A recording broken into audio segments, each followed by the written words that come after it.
Hello, friend.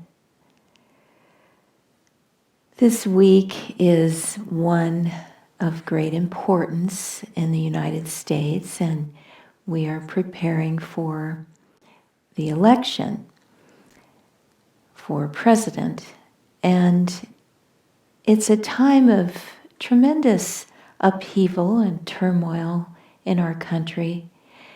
And as I was reading the Bhagavad Gita today, we have a Bhagavad Gita study group with people who have taken Kriya Yoga. And it's a wonderful opportunity to share with like-minded people and to hear other people's insights into these very deep scriptures that we're studying, and the Gita and other books too. But I ran across a passage in the Gita, and I'll read a little bit of it in a moment. Swami Kriyananda, in giving Yogananda's interpretation of the Gita, talks about how all souls and God,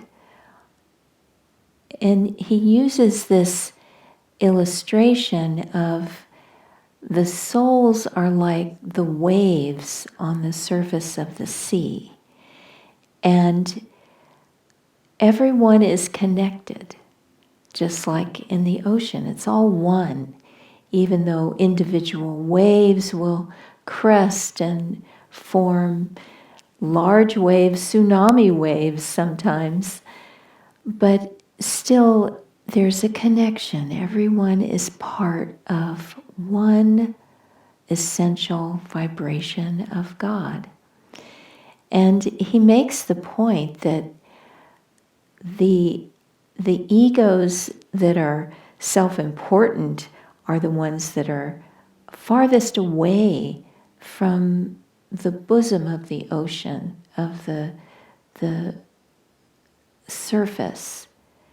And the egos that are more humble and closer to God and attunement and devotion, those are the barely a ripple on the surface of the sea kind of waves. So with that thought,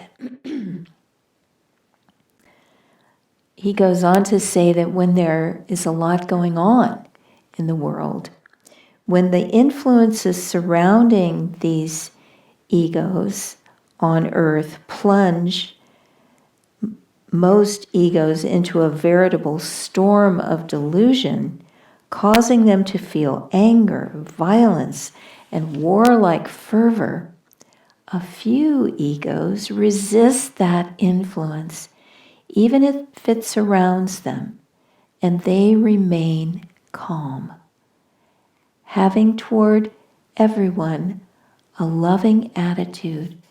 They are all forgiving. So this is a tall order. When chaos is around us, when people are highly stressed and having a very difficult time, it's the time for those of us who love God, who want to be one with God. It's especially important for us to draw close to that surface of the ocean, draw close to God's vibration, to remain calm, loving, and all forgiving. A friend of mine has a bumper sticker on her car that says, "Less drama and more Dharma." So it's important that we remember to read history. You know, history in school was always incredibly boring. I just snoozed through all of it. But when you actually read the stories of what happened to the people, what they lived through, there's a tremendous amount that we can learn from history. And it does repeat itself. And there's never been a time in history. Even the Garden of Eden didn't last that long, and there was a lot of trouble there around apple trees. So there's always something going on. It's the way of delusion, the storm of Maya that this passage is referring to. It gets whipped up. And what should we do? How should we behave as devotees? It's important that we shine God's light to others. Be an instrument for God in troubled times. Be calm, loving, all forgiving. And maybe that means, first of all, finding that in yourself. Take a deep breath. Realize that the worst could happen. And no matter what, we will still be here.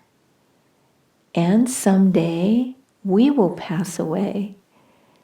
But God will be with us even then if we bring Him into our lives now. Find God now. Meditate. Find that peace within so that you can be an instrument. This life is all too short. Soon it will be over. Will we have spent it all being stressed and unhappy and worried and fearful? What's the point?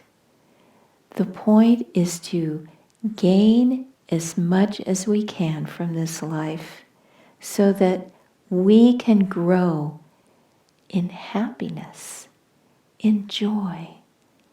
So find that joy, find that peace within yourself and then reflect it out to everyone. Saint Teresa of Avila had a beautiful poem. Let nothing disturb you, nothing affright thee. All things change, but God changes not. If we have God, we'll want nothing more. So take her advice. Take the advice of great saints. Live in freedom. Know that God is in charge, and He's placed great masters like Babaji in charge of this world. And they know what they're doing. We don't have to feel responsible for all the trouble in the world. We don't have to be the ones that control and fix everything. What can we do? Very, very little. But that little is powerful if we can influence our circle to love God more, to surrender to His will, which is always for our highest good, even though it may not feel that way in the moment. That's what we can control, who we are and what we do. That's our influence, that's in our power. But we can't decide the election, for example. We can't decide the politics of this world. It's just beyond what we can do. But we can do our little part. And then we can surrender to God and we can trust Him. He is the one who knows all the angles of everything that's happening. God is in charge. Let's rest in Him. Relax in God. Relax into attunement with Him, so that no matter what happens this week or any week in our lives, draw closer to God, and then it's all worthwhile and it all works out in the end.